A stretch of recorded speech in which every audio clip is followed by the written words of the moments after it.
Hi, guys, and good morning. Welcome back to my rants. Rants, plenty of good information, a little bit of motivation, a whole lot of truth, no financial advice. So I was watching CoffeeZilla this morning. I usually don't watch any other podcasters or YouTubers, but something caught my eye. It was about podcasts, and I didn't even really pay attention to the other videos, but if you guys can get this live stream out to CoffeeZilla, let them see the info that we have for Connect the Dots, and it would help him out with his investigations that he does, right? So I'm just going to show you something that I uncovered. And I know this is a live stream, but it's only because I have so much information to get out, and I just want to get it out. That's it. I'm not going to interact with the live. I apologize. Usually I read the chat, and we have fun. We do all of that. But this morning, I've been doing a lot of research. I wake up with nothing better to do than to do homework, right? Connect the dots. So before I go to work today, this is what I'm looking at, and I just want to show you. So this is CoffeeZilla's video, and it triggered on me because I looked at it and I said, oh, wait a minute. That sounds like private equity. That sounds like something like it's a deal that didn't make sense. So I'll let you see the first 3 minutes of this video, 2 minutes, and we'll go from there. $4 million was stolen from these podcasters, and I decided to investigate. I found the man responsible, but before we confront him, let's go back to where it all started, when Theo Von, a comedian, released this. Our podcast was defrauded. We were stolen from. The company that did it is Cast Media, and the man that did it is Colin Thompson. In total, I've just between talking with folks, there's up to $4 million that I know of. We're in the six figures. I know of podcasts that are in the seven figures. Now, when I saw this, I had the same two questions on my mind as you do. One, who is Colin Thompson? And two, y'all are making 6 to 7 figures doing podcasts? I'm in the wrong line of work. I make like 4 figures here in the $10 million studio. Barely keep the lights on, okay? I know how you feel, CoffeeZilla. I make about $4 a video, $5 a video, and that is not an exaggeration. I know. But these guys are great, right? A lot of these entertainers, Theo Von, I watch their little clips. I don't get to watch their whole show, but I watch their clips like whenever they do pop up, the shorts. And obviously, they're really funny. But being cheated out of money for your creation is one thing, right? It's like somebody promising you something, they don't give it to you, and you just worked. And I only know about this because my twin brother has a platform. You guys are aware of that. And he was offered a deal for podcasting, whatever it may be. And they didn't offer him not even more than what YouTube's paying him. But the guy was offering him ideas that he could get him more if he were to sign with him. It was like he's basically like a scout for agencies. I don't know exactly how it all worked out, but I know that my brother turned them down. But think about what they're saying here, and then I'm going to show you how private equity is involved. That's why we're going to connect the dots this morning. So I went to do some research, figure out, how these people are making all this money and also how they got robbed. And what I found out was that this company that stole the $4 million was a podcast network called Cast Media. Podcast network being a fancy name for saying they represent podcasts to find sponsors. All that stuff you violently skip with the fast forward 15-second button. Yeah, those guys. And Cast Media would basically work with them as a middleman. They would take some money, give the podcasters the read, and then give the money. Of course, taking a cut for themselves. Now, that is simplifying it a bit, and we'll go into the details more later. But what you need to know is that Cast Media hadn't been paying their talent on time. And what started as being late for maybe a month had turned into 7, 8, 9 months late on paying, until one day Cast Media and their CEO, Colin Thompson, says, hey, we're probably going to go into bankruptcy, which means you get nothing unless you take a special deal with another podcast network called PodcastOne. Now, who's PodcastOne? Well, it's an even bigger network, and they basically say, hey, we'll acquire you, pay off what you're owed, if you sign a new deal with new terms with us. If you do, you'll get back some of the money you're owed now, some of the money you're owed over 2 years, and you'll also get stock in our company. But what stock? Well, Podcast Network stock, a company that wasn't public yet, but as of this video now is, and is down almost 50%. Now, if you took that stock in 2 years, you could sell it. How much it's worth at that point is dubious. That's where we start. So the company that you're talking about, CoffeeZilla, just so that we're clear, PodcastOne is not a company that I would even partner up with. And I want every YouTuber out there, every podcaster to know, I know these guys are in it right now. I know Adam Carolla's got a deal. I saw Big Boy Radio. There's a whole bunch of people, right? I saw all of them. and I don't even think they know what they're in, but it's private equity through and through. So let's talk about it. Now, CoffeeZilla, I'm no longer going to use your video, but I'm going to connect these dots so people understand where we're coming from. Now, if you have not watched Connect the Dots series, this is part 42.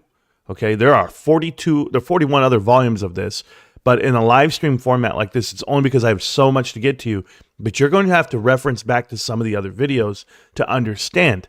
I'm going to take this time right now to explain it to the best of my ability right now in front of you. Now, this is all over the map here. I was opening windows. This is not structured. This is not cut. This is not edited like most pieces that other people do. I don't have time to do that. I actually have to get to work. But this is what I do for my hobby, I guess. So let's go ahead and look at Robert Ellen. Now, Robert is the chairman and CEO of Live X1. This is the parent company of the PodcastOne.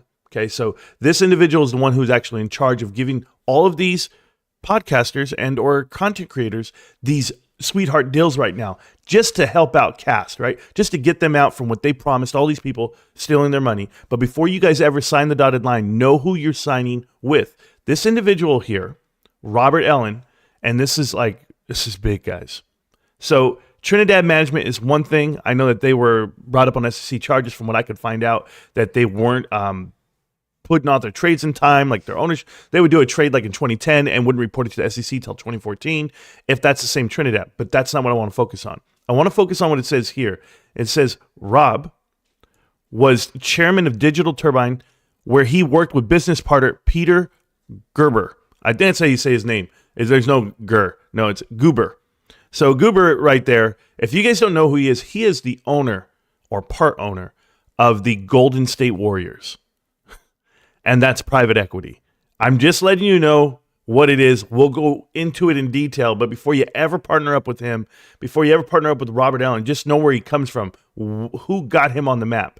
And it was Peter there. Peter Goober. I don't even know. You know I'm not good with names. But here we go.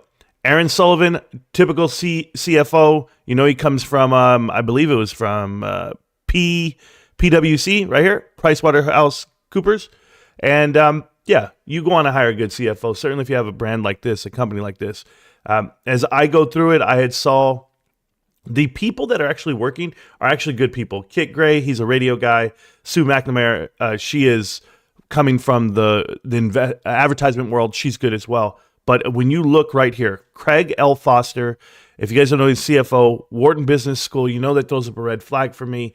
And then as I look through, he was with banking, right? Credit Suisse, things like that. You'll see it right here, Credit Suisse as well. So this is where the finance side comes from. When I look at Jay Kringsman, I believe that's how you say his last name, this individual didn't make sense to me why he's even there, except for the fact that he was at Trinidad Capital as well. So it looks like he is best friends with the main guy, right, with Robert Allen. That's how you would get on the board of directors. But how are you an independent board of director when you have ties to the main guy? That doesn't mean that you're independent. This individual has ties to UCLA. I'm always going to refer back to UCLA because you guys know that at UCLA, for me, and I didn't even check out the tennis channel. I was supposed to go check it out. I've been busy this morning. But the UCLA School of Business, the Anderson School of Business, is the bedrock for a lot of private equity. If you guys don't know who's in charge, the main person in charge of that whole damn thing is Larry Fink. He is the CEO and chairman of BlackRock. So that's where you want to pay attention. But right here, Patrick Wasberger, the bottom independent director. If you see here, he's just a movie producer, and he had Hunger Games franchise in there, John Wick, all of this, right? And I pay attention to this stuff because you have to know who's the parent company of this, and that's going to be Lionsgate. Now, if you know about Lionsgate, then you know that private equity already bid up for Lionsgate, put out a good amount of money towards it, even via AMC, via Apollo, and Roku, all of the deals that they went ahead and put up on the table there. So I'll show you. Just so that we're clear, Lionsgate right here. And if you go all the way down, you're going to find out who else owns Lionsgate in a minute, okay? So when they tell you, yeah, they were up there, they were making bids for it, you'll see it here. Hasbro made a bid for Lionsgate, and they were the front runner to grab it, and they ended up buying another portion. But we know that Hasbro in the past has been a part of Connect the Dots. Then Cineplex Entertainment right here. If you guys don't know about Cineplex Entertainment, that has ties to Regal, I believe Regal movie theaters. And we had talked about it, Cineplex and World. Those are the two different ones. But all ties to the movie industry and or AMC movie theaters and what happened over the last 20 years in the movie industry between Cinemark, Regal, and AMC. But we've talked about this in the past on other episodes. I just want to let you know, by the way, the owner of Lionsgate, guys, at one point or another right here, was acquired Lionsgate from Peter Gerber, right? Goober, whatever the hell his name is. I'm going to call it Peter G, just to make it easier. So Peter G here went ahead and was that owner. So when I tell you that they have deals with the same people, so Cineplex Films, but this individual has ties to the current CEO of PodcastOne. I'm so sorry. So are we tracking right now? Are we connecting the dots? Because I hope you guys are. They're feeding you into this information that all podcasters, all content creators, everybody can get a relief deal if they sign up with PodcastOne. They're going to give you stock, which is worthless, by the way. The stock is completely worthless, and we'll go over that. But this is the individual that's orchestrating and or backing the whole thing, because if you know who the CEO is, you know who the CFO is of this company, well, mainly the CEO, you'll look right here on the board of directors. Robert Ellen, this guy, the chief executive, chair, was once partnered up with this individual and plenty of companies. But you know who this guy is. And if you don't know, he's with Mandalay Entertainment. He's the CEO of it.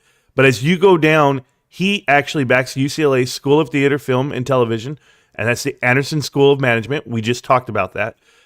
They're all in the same room, guys, okay? But as you keep going down, you'll find out that this individual is partnered up with so many other people in private equity, and we'll get to the names right now. As I look at them, I was reading them before. I want to say it was the owner of the Washington Wizards, which we've talked about before. I don't know if they're the Wizards anymore. I don't remember the team name right now. But if you see here, he has a direct ownership with Los Angeles Dodgers because he owns the AAA team that feeds to them, Oklahoma City Dodgers. He has that portion that's connected with them. Right here, they were written up and they did The Last Dance, which was the Chicago Bulls dynasty. So to partner up with Chicago Bulls and Michael Jordan and to pay them out, you wonder why Michael Jordan was doing all the interviews? Well, because this is who's actually filming it. It's these guys. They have ownership with Magic Johnson. I'm so sorry. When they bought out their soccer team, the Los Angeles Football Club. And you're not doing these deals, guys, unless you are partnered up, obviously, with the social elite. If you'll see here, he was one of the 12 speakers at the Milken Institute. So obviously that right there, and being part of Wharton School Leadership Conference, all of that, this is private equity through and through. You'll see here that in 2016, the Washington Wizards and Washington Capitals owner, Ted Leonsis, I believe we've talked about him before, and they went ahead and funded a new company. So they're all in business together. This is all private equity. You'll see here, he partnered up with the co-owner of Oak Tree Capital, which we've talked about before, private equity.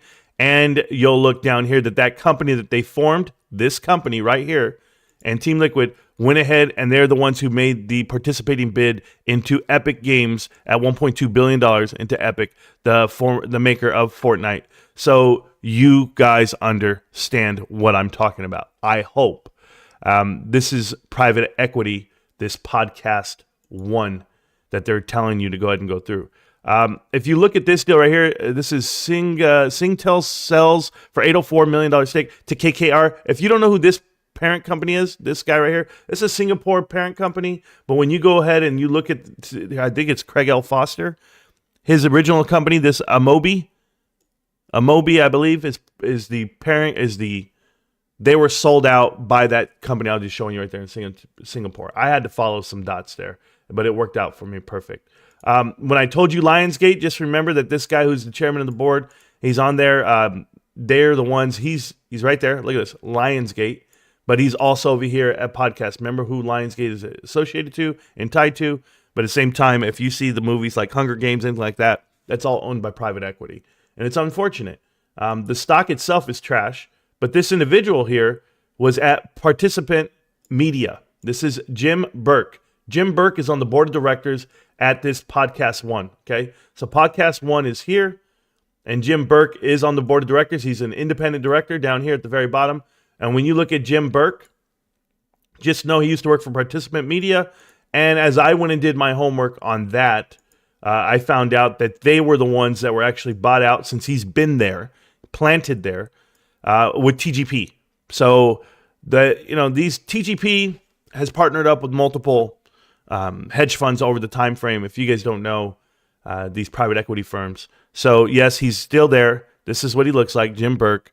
And when I went ahead and read all his stuff, I just couldn't believe it. I'm just like, these are people they're putting in place. So if you are, like I said, a content creator, you need to be aware of who you're signing up with. You're signing up with private equity, flat out.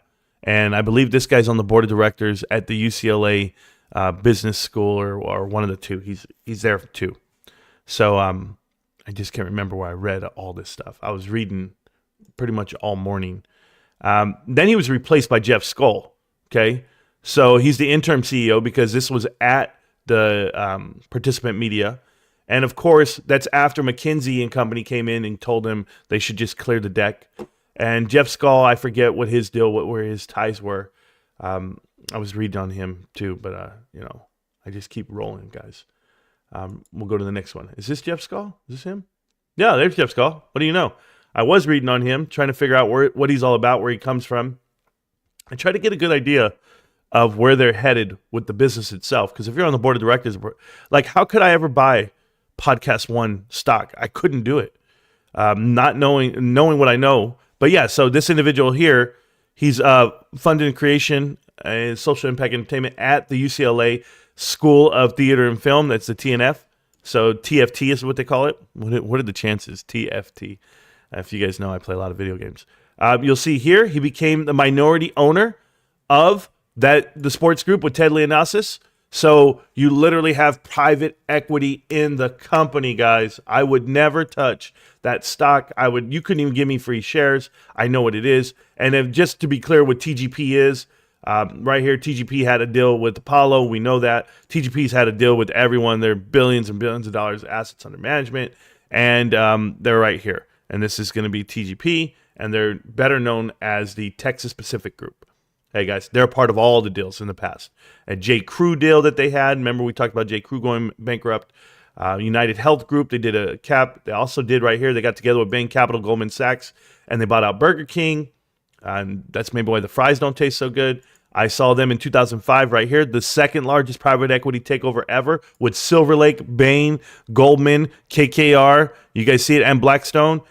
Terrible that they were able to do these deals for a semiconductor company. But this is what you do whenever you're messing around with it. They led the $7 billion investment to Washington Mutual, 2008. So you know what you're dealing with on private equity, and I hope people are paying attention. Now, we've looked into this for so long, all right? I know CoffeeZilla makes a video, and he's talking about this is a way out for the podcasters. This is what they're being offered. And it was just so many red flags for me just to hear the deal, right? We're going to pay you in stock. We're going to pay you a third of what you're owed. We're going to pay you a third of that. And I'm just like, I'm in this industry. I don't think I would ever take anything from anyone. I would never sign a contract. Like, I'm telling you guys right now, I would never sign a contract. I'm not saying anybody's offering me one.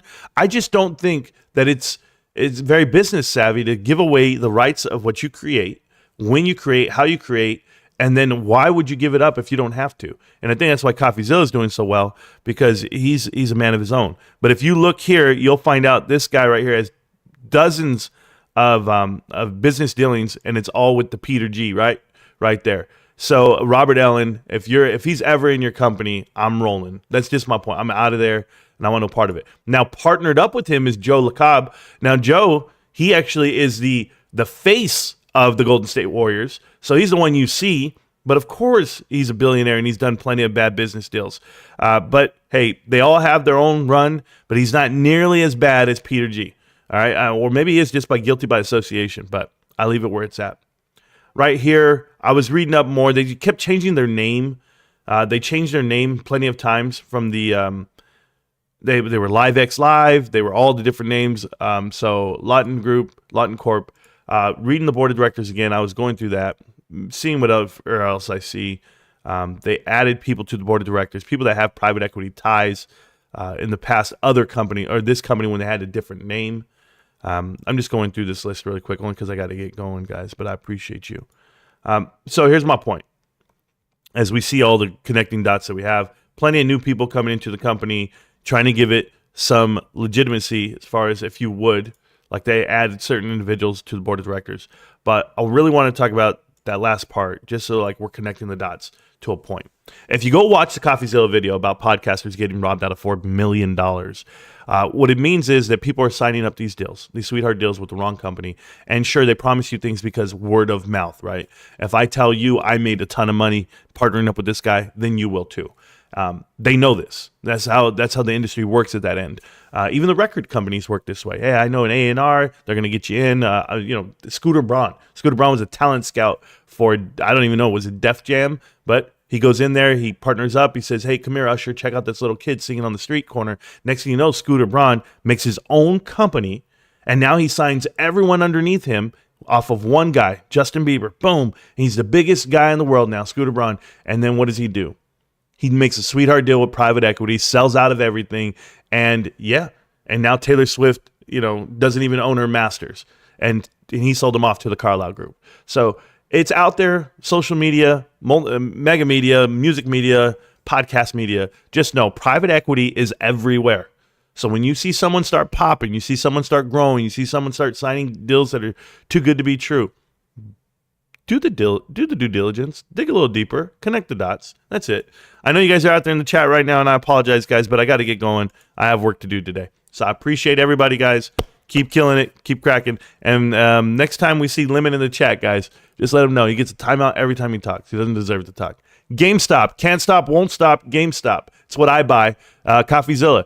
You almost have the whole picture, but it's not just what they're getting robbed from. It's where they're leading them to. All right? Don't lead them down that path. PodcastOne, for me personally, is a private equity, wet dream. And for everyone else, it's just a dream. Peace.